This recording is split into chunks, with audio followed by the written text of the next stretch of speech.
अस्सलाम वालेकुम dear students, welcome to the base academy. I am your instructor Nabeel Akhtar. अच्छा, last lecture के अंदर हमने ये साबित कर लिया है कि जो हमारा सिंपल पेंडुलम है वो वाकई ही सिंपल हार्मोनिक मोशन परफॉर्म करता है, और हमने उसके लिए इक्वेशन भी डिराइव कर ली थी, A is proportional to -x। अब उससे रिलेटेड कुछ आगे टर्मिनोलॉजीज़ हैं जिनको हम डिस्कस करेंगे, जिसमें सबसे पहले हमारे पास आएगा एंगुलर फ्रीक्वेंसी। एंगुलर फ्रीक्वेंसी के लिए हमारे पास रिलेशन हम पिछले लेक्चर में ड्राइव करके आ चुके हैं कि ए इज़ इक्वल टू होता है -ω²x। और उसके बाद सिंपल पेंडुलम के ही लेक्चर में हमने देखा था कि हमारा सिंपल पेंडुलम के लिए जो एक्स्ट्रा रिलेशन आया था वो था -g/L/x था। अब इसकी दोनों साइडों की पे देखें तो क्या है, लेफ्ट हैंड साइड पे है हमारे पास ए है, तो हम क्या करवाएंगे, इन दोनों को कंपेयर करवा देंगे। सिंपली आप इनको कंपेयर करवाएंगे। जब आप कंपेयर करवाएंगे तो ये सूरत हाल बन जाएगी कुछ इस तरह से, -ω²x इज इक्वल टू आ जाएगा -g/L/x। अब यहाँ पे क्या होगा कि हमारे पास माइनस से कैंसिल हो जाएगा, और उसी के साथ जो हमारा x है वो हो जाएगा x के साथ कैंसिल, और हमारे पास इक्वेशन रिड्यूस होकर रह जाएगी ω² is equal to g/L। Both side पे हम क्या करेंगे, स्क्वायर रूट लेंगे। स्क्वायर रूट लेने से क्या होगा कि हमारे पास जो स्क्वायर है वो स्क्वायर रूट से कैंसिल हो जाएगा, और ओमेगा हमारे पास आ जाएगा g/L, और उसके ऊपर अंडर रूट या जिसको आप स्क्वायर रूट बोलते हैं। ठीक है जी, ये हमने क्या किया जी, acceleration in term of omega find कर लिया है। अब इसके बाद हम देखेंगे टाइम पीरियड को। टाइम पीरियड हमारे पास होता है जी time taken by the simple pendulum to complete one vibration. एक कंप्लीट वन वाइब्रेशन जो है पेंडुलम को अपनी मुकम्मल करने के लिए जितना टाइम दरकार होता है उसको हम उसका टाइम पीरियड कहते हैं। इसी सिलसिले में ये एक एनिमेशन ज़रा देखें आप। इसमें आपको एक पेंडुलम नज़र आ रहा है जो अपनी इक्विलिब्रियम पोजीशन के ऊपर है। मैं क्या करता हूँ, इसको इसकी इक्विलिब्रियम पोजीशन से थोड़ा डिस्प्लेस करवाता हूँ और पोजीशन ए पे लेके जाता हूँ। ये ओ से ए पे गया, अब ये ए से वापस किधर को आएगा, अगेन ओ की तरफ आएगा। ओ से ये ओवरशूट करेगा इनर्शिया की वजह से, और ये सीधा चला जाएगा पोजीशन बी के ऊपर। बी पे ये क्या करेगा, रीस्टोरिंग फोर्स इसको दोबारा से किधर लेके आएगी, अपनी इक्विलिब्रियम पोजीशन पे लेके आएगी। तो हम कहेंगे कि ओ से ए तक गया, ए से फिर ओ, और ओ से ओवरशूट करते हुए बी, और बी से वापस जब ये ओ पे पहुंचा तो हम कहेंगे इसने अपना एक चक्कर मुकम्मल किया, वन राउंड ट्रिप इसने अपने कंप्लीट किया, या जिसको हम डेफिनेशन में हमने कहा कि इसने अपनी एक वाइब्रेशन जो है वो कंप्लीट की है। तो इस एक वाइब्रेशन को मुकम्मल करने के लिए इसको जितना टाइम लगा है वो इसका टाइम पीरियड कहलाएगा। ठीक है, अब इस टाइम पीरियड को हम मैथमेटिकली देख लेते हैं। तो उसके लिए S is equal to VT होता है हमारे पास टाइम निकालने के लिए, और इस एंगुलर जो है वो टर्मिनोलॉजी में चीज़ें आ चुकी हैं। तो हम S हमारा 2π हो जाएगा, V जो है हमारा ओमेगा हो जाएगा, और T जो है ये टाइम पीरियड कैपिटल T हो जाएगा। यहाँ से T इज इक्वल टू आएगा हमारे पास 2π/ω। 2π एज इट इज़। यहाँ पे जो ओमेगा है अभी हम इसकी वैल्यू डिराइव करके आए हैं, which is equal to √g/L। इस वैल्यू को हम क्या करेंगे, ये जो ओमेगा है इस जगह पे प्लेस करेंगे। जब हमने प्लेस किया तो हमारे पास बन गया g/L, और इसके ऊपर स्क्वायर रूट। यहाँ पे आप देख रहे हैं कि जो हमारा √L है ये क्या करेगा, ये ऊपर चला जाएगा, और ये हमारे पास फाइनल इक्वेशन आ जाएगी 2π√L/g।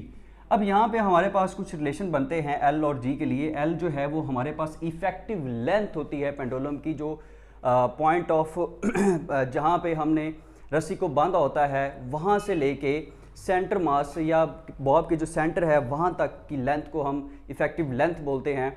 उसके बाद G जो है वो हमारे पास ग्रेविटेशनल कांस्टेंट होता है, जो प्लैनेट टू प्लैनेट वेरी करता है। हर डिफरेंट प्लैनेट्स के लिए इसकी वैल्यू डिफरेंट होती है। तो इन दो वैल्यूज़ के ऊपर ये क्या करेगी, ये टाइम पीरियड हमारा डिपेंड करता है। 2π इसमें कांस्टेंट है। अब जो है डिपेंड करता है, तो टाइम पीरियड जो है वो लेंथ के स्क्वायर रूट के ऊपर डिपेंड करेगा, अंडर रूट के ऊपर डिपेंड करेगा। इसी तरह से जो टाइम पीरियड है वो इनवर्स स्क्वायर रूट ऑफ जी के ऊपर डिपेंड करेगा। इसका मतलब ये हुआ कि अगर हम लेंथ को बढ़ाएंगे तो टाइम पीरियड भी बढ़ेगा। ठीक है, अगर हम लेंथ को कम करेंगे तो उसकी वजह से क्या होगा, टाइम पीरियड भी हमारा कम होगा। अब इसी रिलेशन को ज़हन में रखते हुए हम फिर से उसी वीडियो की बात करते हैं जो मैंने आपको लेक्चर के बिल्कुल स्टार्ट में दिखाई थी। अब ज़रा गौर कीजिएगा, मेरे पास इस वीडियो के अंदर जिराफा और एक चूहा है। आप देख रहे हैं कि दोनों ही भाग रहे हैं।